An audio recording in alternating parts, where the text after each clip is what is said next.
عرفات کے مقام کی فضیلت۔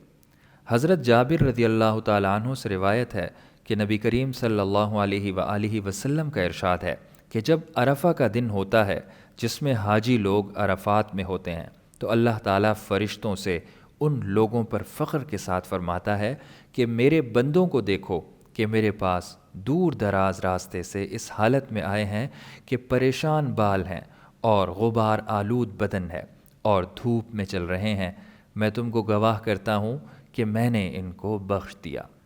طریقہ حج۔ میقات آنے سے پہلے پہلے احرام باندھنا ضروری ہے۔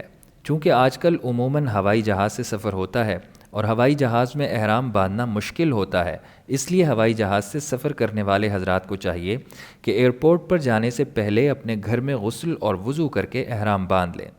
احرام کے لیے 2 چادریں سفید جو کہ سلی ہوئی نہ ہوں ایک کمر کے ساتھ باندھ لیں اور دوسری اوپر کے جسم پر لے کر 2 رکعت نماز نفل پڑھیں۔